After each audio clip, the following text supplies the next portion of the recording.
और 6 बजे की 6 बड़ी खबरों के साथ हम हाजिर हैं। आइए शुरुआत एक ऐसी खबर के साथ करते हैं जो आप सबके लिए बहुत महत्वपूर्ण है। जमातियों की करतूतों का कच्चा चिट्ठा एक के बाद एक खुलता जा रहा है। इसी से जुड़ी आज की बड़ी खबर प्रयागराज से है। 16 विदेशी जमातियों समेत कुल 30 लोग वहां से गिरफ्तार किए गए हैं। साथ ही इन जमातियों को छिपाने वाले प्रोफेसर को गिरफ्तार किया गया है। इलाहाबाद यूनिवर्सिटी के प्रोफेसर शाहिद ने इन जमातियों को पनाह दी थी। जी हां, सरकार कहती रही कि खतरा बड़ा है, कोरोना को रोकने के लिए खुद सामने आकर जानकारी दीजिए, लेकिन ना जमातियों के कान पर जू रेंगी, ना प्रोफेसर को फर्क पड़ा। अब उत्तर प्रदेश पुलिस ने एक्शन लिया है। विदेशियों की गिरफ्तारी करके फॉरेनर्स एक्ट के तहत उनके खिलाफ मामला दर्ज कर लिया गया है। साथ ही प्रोफेसर शाहिद पर महामारी एक्ट के तहत मुकदमा दर्ज किया गया है। ध्यान देने वाली बात यह है कि जमातियों का कोरोना कनेक्शन आखिर देश को लगातार खतरे में डाल रहा है। इसका जिम्मेदार कौन है? अगर ये सिलसिला नहीं रुका तो हालात और खराब होते जाएंगे।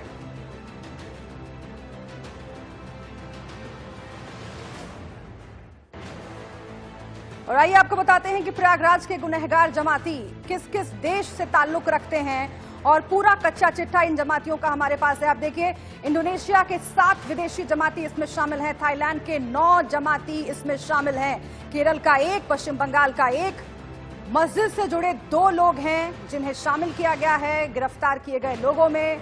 और आप देखिए, हम आपको एक एक करके उन तमाम जगहों की जानकारी दे रहे हैं जहां से ये जमाती ताल्लुक रखते हैं। 30 गिरफ्तारियां हुई हैं आज प्रयागराज से, उसमें इलाहाबाद यूनिवर्सिटी के प्रोफेसर भी शामिल हैं। इलाहाबाद यूनिवर्सिटी का प्रोफेसर जो पनाह दे रहा था इन जमातियों को, और सबसे अहम बात यह कि इसकी वजह से किस तरीके से कोरोना फैलने का खतरा लगातार बढ़ता जा रहा है, ये आपको समझना होगा। और अब हम आपको बताते हैं कि कैसे ये जमाती एक के बाद एक इनकी जानकारी सामने आ रही है और देश के दुश्मन नंबर 1 बने हुए हैं, और इसका मास्टरमाइंड है मौलाना साद। जी हां, देश में 14,759 केस हैं अभी, उसमें जमाती 30% हैं। कौन से प्रदेश में कितने फीसदी जमाती केसेस हैं कोरोना के, ये आपको बता रहे हैं। उत्तर प्रदेश में 1,184 केस में से जमाती 59% हैं। दिल्ली की अगर आप बात करें 2081 कुल केसेस हैं, उसमें से जमाती 63% हैं। 50% से ज्यादा इन राज्यों में जमातियों की तादाद है कोरोना पॉजिटिव केस में से। तमिलनाडु में 1,520 और उसमें जमाती 84% हैं। ये कोई छोटा मोटा आंकड़ा है क्या? देखिए आप ध्यान से जरा कि कितनी बड़ी संख्या है कोरोना पॉजिटिव मरीजों में जमातियों की। तेलंगाना में 873 कुल केसेस और इसमें जमाती 79%। इतनी बड़ी तादाद है जमातियों की। झारखंड में 46 केसेस अब तक सामने आए हैं और जमाती इसमें से 78% हैं। ये आंकड़ा हम आपके सामने इसलिए रख रहे हैं ताकि आप देश के नंबर 1 दुश्मन को पहचान सके। आंध्र प्रदेश में 722 केसेस आए हैं और जमातियों की संख्या 61% है इसमें। असम की अगर बात करें वहां पर 35 केसेस आए हैं, जमाती 91% हैं इन कोरोना पॉजिटिव मरीजों में से। अंडमान निकोबार का हाल भी आप जान लीजिए, 16 केसेस, जमाती 81%। तो ये देश के नंबर 1 दुश्मन की पूरी जो कारस्तानी है वो हम आपके सामने रख रहे हैं। जमातियों का जो पूरा कच्चा चिट्ठा है वो हम आपके सामने रख रहे हैं ताकि जमात का कोरोना कनेक्शन आप समझ सकें और ये भी समझ सकें कि ये कितना बड़ा खतरा बन रहे हैं देश के लिए। तो ये तो बात हुई जमातियों के कोरोना कनेक्शन की। अगली खबर हमारे सहयोगी राजीव आपके सामने रखेंगे। राजीव, तमाम आंकड़े आपने देख लिए शुभ्रा के जरिए, जो कि इस पूरे हालात में जिम्मेदार हैं जमातियों के पूरे रोल में। वहीं दिल्ली के एक निजी अस्पताल की बात कर लें जहां कोविड-19 संक्रमित गंभीर अवस्था में भर्ती मरीज की स्थिति में प्लाज्मा थेरेपी के बाद सुधार के संकेत दिखे हैं। उन्हें वेंटिलेटर से हटा दिया गया है। इस मरीज में 4 अप्रैल को कोरोना वायरस के संक्रमण की पुष्टि हुई थी। उसी दिन 49 वर्षीय इस मरीज को दिल्ली के साकेत में मैक्स अस्पताल में भर्ती कराया गया। मरीज में संक्रमण के सामान्य लक्षण थे, उसे बुखार और सांस से संबंधित कुछ दिक्कतें भी थी। तो बात हम प्लाज्मा थेरेपी की यहां पर कर रहे हैं और प्लाज्मा थेरेपी के इस दौर में जब ये कोशिशें लगातार की जा रही हैं कि तमाम उपायों से यहां पर लोगों को ठीक किया जा सके। अब बताइए यहां पर हम जो देख पा रहे हैं इस वक्त, कौन होगा प्लाज्मा डोनर? खास बात ये देखिए, यहां पर कोरोना पूरी तरह से ठीक होता है जो प्लाज्मा डोनर होता है 4 दिनों तक कोरोना के लक्षण न हो वो कोरोना का प्लाज्मा डोनर होता है, वहीं कोरोना रिपोर्ट पूरी तरह से नेगेटिव हो। क्या फायदा होता है? एंटीबॉडीज का जो अच्छा लेवल होता है प्लाज्मा डोनर का वो दे सकता है, कई मरीज को प्लाज्मा ट्रांसफर किया जा सकता है, यानी इलाज इसमें कहीं बेहतर हो सकता है, कई लोग ठीक हो सकते हैं। और सबसे बड़ी बात, जो प्लाज्मा का डोनर होता है उस पर इसका कोई असर भी नहीं पड़ता। और ये थेरेपी इसलिए भी कारगर है क्योंकि इससे पहले एबोला की बात करें, H1N1 की बात करें, उनको प्लाज्मा थेरेपी से ठीक भी किया जा चुका है। और वही देश में रैपिड टेस्ट किट की बात करें, रैपिड टेस्ट किट में गड़बड़ी सामने आने के बाद सरकार ने बड़े फैसले लेते हुए राज्यों को अगले 2 दिन तक रैपिड टेस्ट नहीं करने के निर्देश दिए हैं। इससे पहले राजस्थान ने कोरोना वायरस का एंटीबॉडी रैपिड टेस्ट में खामियां जताते हुए उनको न इस्तेमाल करने को कहा था और ये साफ संकेत दिए थे कि ICMR की पास की हुई टेस्ट किट है, लिहाजा हम इन्हें इस्तेमाल कर रहे हैं, लेकिन इससे आ रहे आंकड़े पूरी तरह से गलत हैं। तो उसके बाद ICMR की तरफ से साफ किया गया है कि अगले 2 दिन तक तमाम राज्य इन रैपिड टेस्ट किट का इस्तेमाल नहीं करेंगे।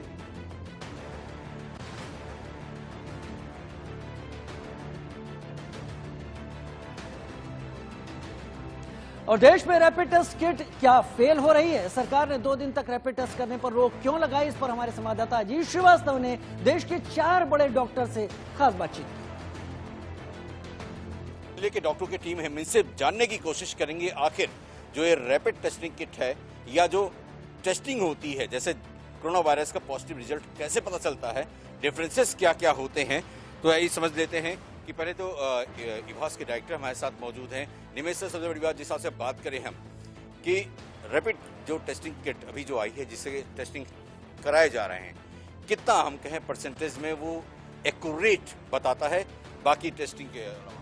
एंटीबॉडी के संबंधी जो रैपिड टेस्टिंग है वो यूजफुल हो सकता है वो 5-7 दिन के बाद, 10 दिन के बाद जब एंटीबॉडीज फॉर्म होती है तो उसके बाद ही पॉजिटिव आएगा, रिपोर्ट जल्दी मिल जाएगी, ये अच्छी बात है। लेकिन ये पॉजिटिव या नेगेटिव कंफर्मेटरी नहीं होगा, कंफर्मेटरी होगा सिर्फ रियल टाइम PCR।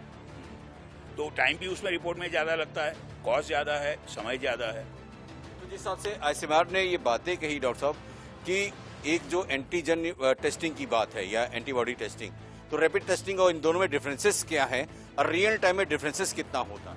देखिए, जो अभी कन्वेंशनल टेस्ट जिसके हम बात कर रहे थे, रियल टाइम PCR, उसमें क्या होता है, आप एंटीजन कॉमन भाषा में समझिए, आप कीटाणु को पकड़ रहे हो। तो कीटाणु तो पहले दिन शरीर में है तो पहले दिन ये पॉजिटिव आ जाता है, पर वो टेक्निक जो होती है करने में मुश्किल होती है, कॉस्टली टेक्निक है और उसकी रिपोर्ट आने में टाइम लगता है क्योंकि उसको पूरा आपको जेनेटिक मटेरियल को देखना पड़ता है। ऑन द अदर हैंड जो रैपिड टेस्ट की हम बात करते हैं, आप समझ लो उस कीटाणु के हमारे शरीर में जाने से जो अंदर कुछ चीज़ें बनती है, इसको एंटीबॉडीज़ कहते हैं लड़ने के लिए, आप उस एंटीबॉडीज़ को टेस्ट करते हो। एडवांटेज यहाँ पे ये कि एंटीबॉडीज़ को टेस्ट करना आसान होता है, रिपोर्ट जल्दी मिल जाती है, पर नुकसान इसका यहाँ पे ये कि ये जो एंटीबॉडीज़ बनने में शरीर में टाइम लग जाता है।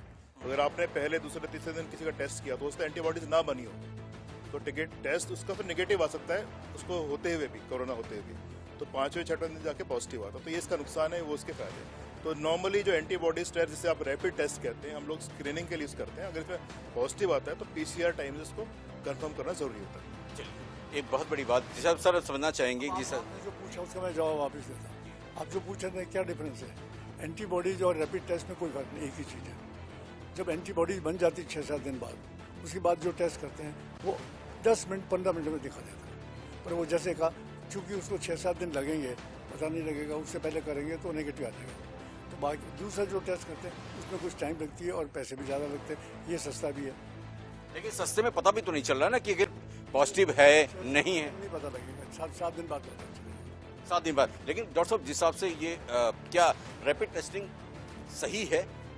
क्योंकि अगर रियल टाइम पता नहीं चलता है कि मुझे कोरोना है, अगर मैंने रैपिड टेस्ट कराया, मुझे निगेटिव आ गया, अब मुझे है, मुझे पता है, फिर 6-7 दिन बाद अगर पता चलता है तो उस समय जिसके टच में आया उसको तो कोरोना हो गया। बिल्कुल बिल्कुल, जैसा कहा कि जो बिल्कुल कंफर्मेटरी है वो आप जो रियल टाइम PCR जिसकी बात कर रहे हैं वही है, और उससे जो रिजल्ट आएगा उसमें समय ज़रूर लगेगा, कॉस्ट ज़्यादा लगेगी, लेकिन रिजल्ट बिल्कुल सुचारू होगा, बिल्कुल पुख्ता होगा, कन्फ्यूजन की गुंजाइश नहीं होगी। नहीं तो आप टेस्टिंग कर रहे हैं, जो व्यक्ति है वो नेगेटिव दिखा रहा है, लेकिन मुमकिन जैसा आपने कहा कि वो पॉजिटिव है, और वो 4-5 दिन जिसमें एंटीबॉडीज़ बनी और फिर एंटीबॉडीज़ ने पॉजिटिव दिखाया, उसमें वो संक्रामक प्रतिक्रिया जो है औरों में फैलाता रहेगा और फिर जो बीमारी को पकड़ना मुश्किल होगा। अच्छा, रैपिड टेस्टिंग की बात करें, जिस हिसाब से कितना समय लगता है, अब बाकी जो रियल टाइम है उसमें कितना समय बाद रिजल्ट आता है? जी चलिए, हाँ देसाई साहब जी। सी क्या है, जैसे हमारे साथियों ने कहा, दोनों की यूजफुलनेस है भाई। चूंकि समाज में बहुत सारे व्यक्ति शायद संक्रमित हो चुके हैं लेकिन साइलेंट है, तो 5-7-10 दिन तो गुजर ही चुके हैं, तो इस टाइम पे रैपिड टेस्ट एंटीबॉडी से करना यूजफुल हो सकता है जो पॉजिटिव केस निकल आए।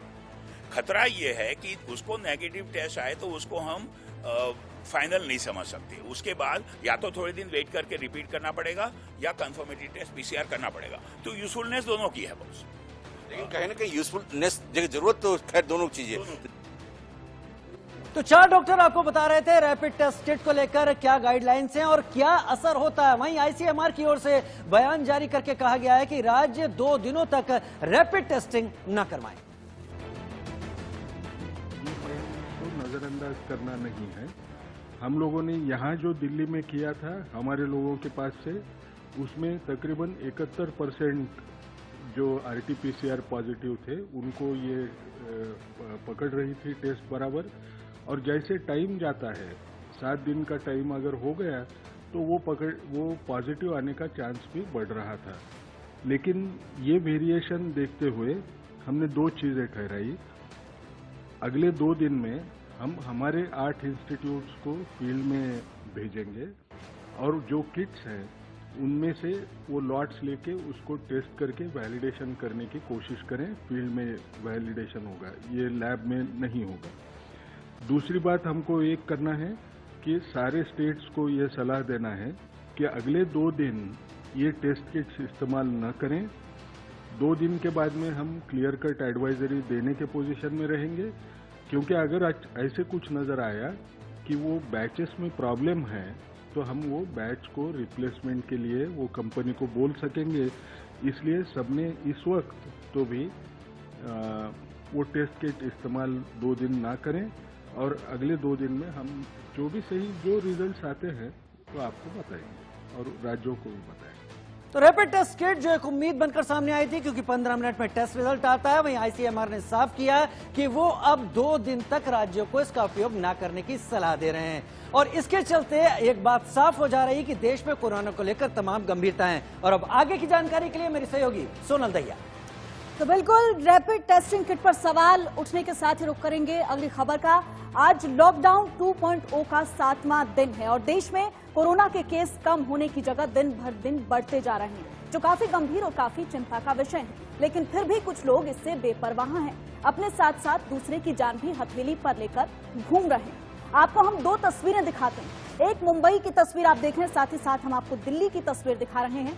मुंबई में सरकार की लापरवाही से सब्जी मंडी में हजारों की भीड़ लगी हुई नजर आई, तो दिल्ली में यूपी बॉर्डर सील होने से सैकड़ों गाड़ियों की लाइन लग गई। कुल मिलाकर सरकार की अचानक सख्ती और सरकार की लापरवाही दोनों कोरोना को फैलाने का काम कर रही हैं। अगर यही हालात रहे तो हालात कैसे काबू हो पाएंगे, ये एक बड़ा सवाल है। महाराष्ट्र में 4670 से भी ज्यादा लोग संक्रमित हैं और अब तक 232 से ज्यादा लोगों की मौत हो चुकी है। वहीं बात अगर हम दिल्ली की करें तो दिल्ली में भी आंकड़े लगातार बढ़ रहे हैं। यहां 2293 लोग संक्रमित हैं, वहीं 47 लोगों की मौत हो चुकी है। आंकड़ा कोई छोटा मोटा नहीं है और तस्वीरें देखकर साफ समझा जा सकता है कि हालात खतरनाक नहीं, बहुत खतरनाक हैं। अगर ऐसे ही आपने फिक्र करना छोड़ दिया, दूसरों की चिंता को खत्म करके आप ऐसे ही घूमते रहे, तो भारत को इटली और अमेरिका बनने में देर नहीं लगेगी।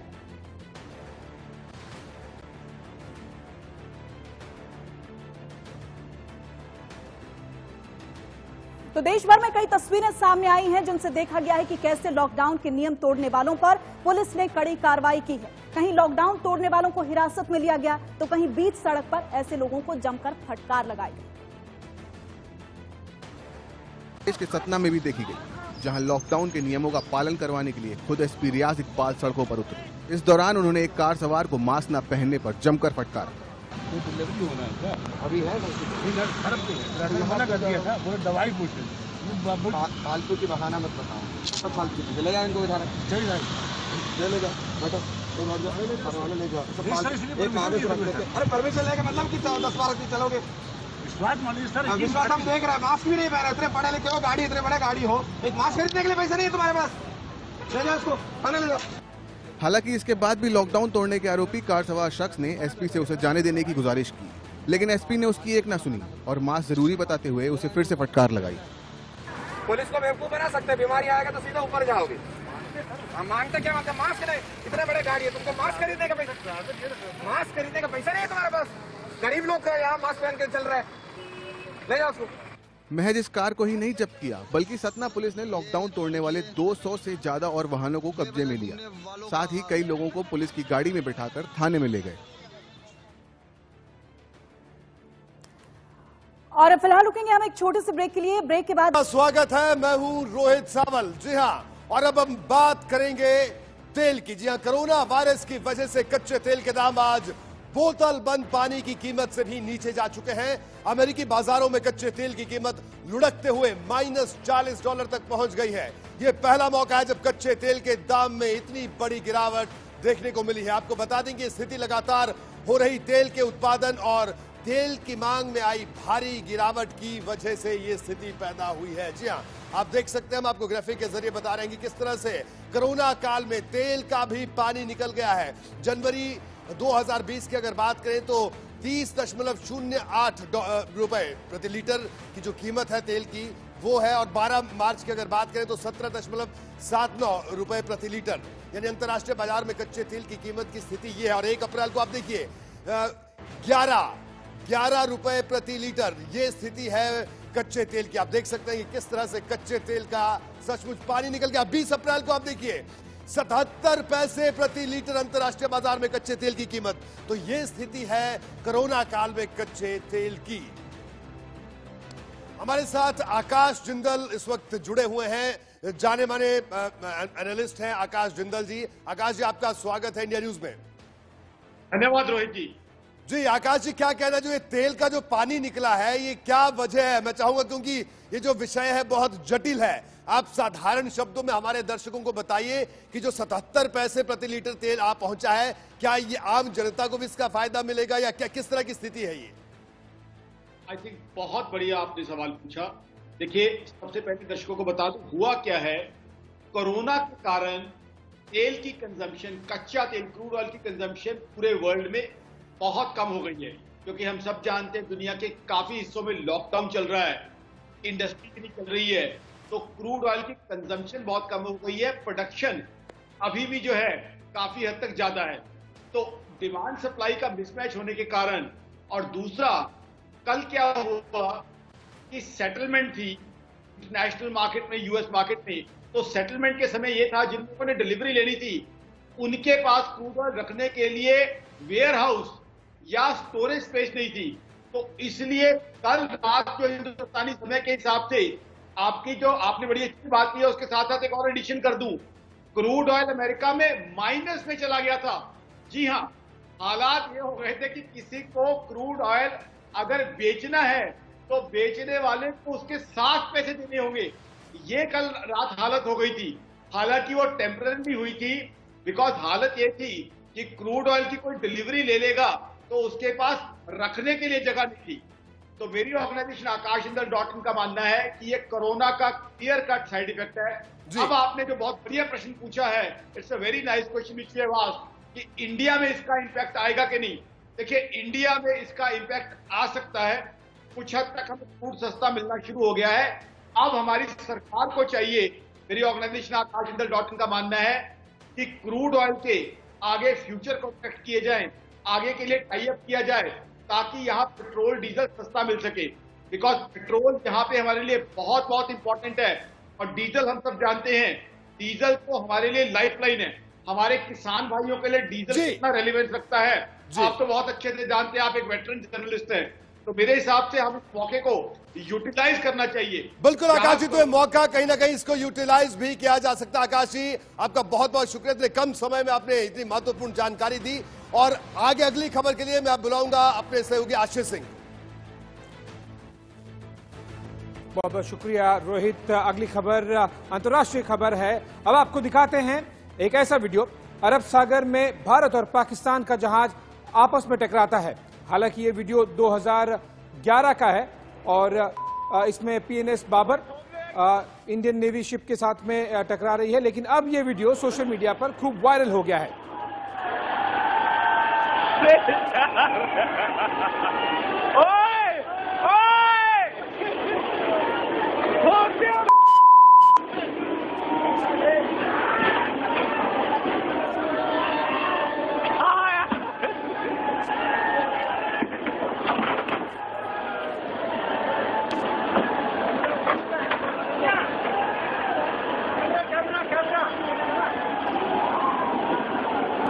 वीडियो लो और वीडियो ले दो